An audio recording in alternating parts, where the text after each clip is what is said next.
Syracuse University football wide receiver room. I'm going to start with Z Haynes because he popped the most in the spring game. Deep threat, and he showed he could run short routes, but I don't know how he is breaking tackles in the open field. Seemed like he needs to work on his strength, but as far as getting separation, he can do that, and he can run the intermediate routes. And basically, I seen his tape and I seen his spring game practice film. I think he can run the whole route tree, and his routes are pretty crispy. His hands are solid, and his breakaway speed is pretty good. So, big things expected out of Zed Haynes coming out of Georgia. Next, Jackson Meeks didn't get a lot of see him a lot because he was injured, so he's out into fall ball. Next, we have Amari Hatcher, who was suffering an injury, didn't look 100%, but he had a nice catch, so I could see him contributing catching passes from Kyle McCord. He had close to 400 yards last year and 3 touchdowns, so he can contribute more. And then the wide receiver room is definitely deep. Next up is Daryl Gill coming out of Texas.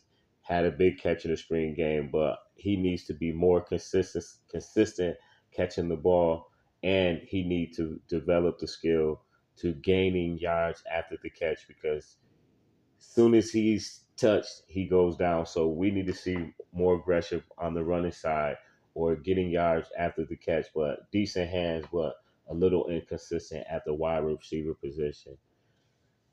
And Donovan Brown, we don't know if he's with the team as of yet. We're waiting to see if he's on the fall roster.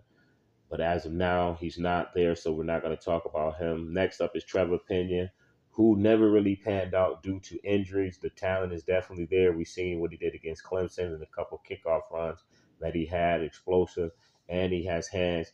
And plus, the quarterback was a little shaky, being that he got hurt in the off season. In the first year, he was suffering from a shoulder injury, so we couldn't get to see the best of Trevor Pena. Now he's healthy, and we've seen what he did in the spring game with Kyle McCord. So hopefully he stays healthy, and he could be a big help on offense at wide receiver.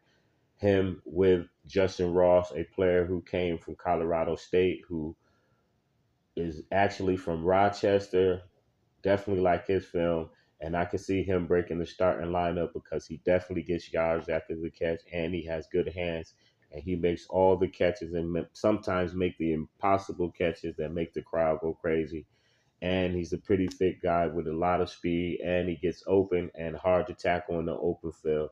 So I definitely could see him by the third or fourth game starting at outside wide receiver or inside, wherever needed. I'm going to say outside because one of those spots is shaky. I know Zed is in a lot. I'm not going to say shaky, but I'm going to say Jackson Meeks has a battle on his hand for the other outside wide receiver. Or those guys could rotate because they're all good guys. So that's Justin Ross Simmons, a definitely plus and a big time player in the making. I think he's just a sophomore. Next, we got Tyron Hell.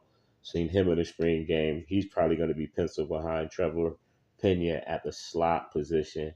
A dynamic wide receiver, shows a lot of heart, not scared to turn the corner or cut it up, and he has hands. So we got to see him develop behind Trevor Pena in the upcoming years.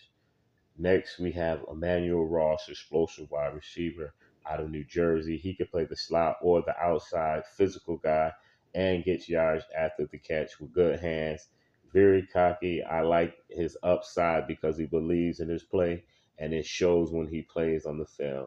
Jalen Horsby, another guy from New Jersey, arrogant on the field, which is liked by coaches because he shows and proves when he's out there and stand behind his play with his playmaking ability. And he's another guy who gets yards after the catch. Another New Jersey guy, freshman, but he's probably deep on the depth chart due to all the older guys ahead of him that have more college experience than him. Next, Jameer Thomas, not a lot to say about him because he hasn't arrived on campus.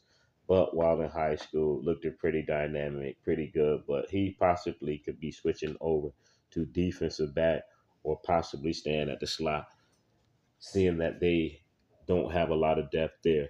But Syracuse wide receiver room is a thumbs up because they have a lot of explosive guys who can make plays. But some guys need to work on that consistency catching the ball.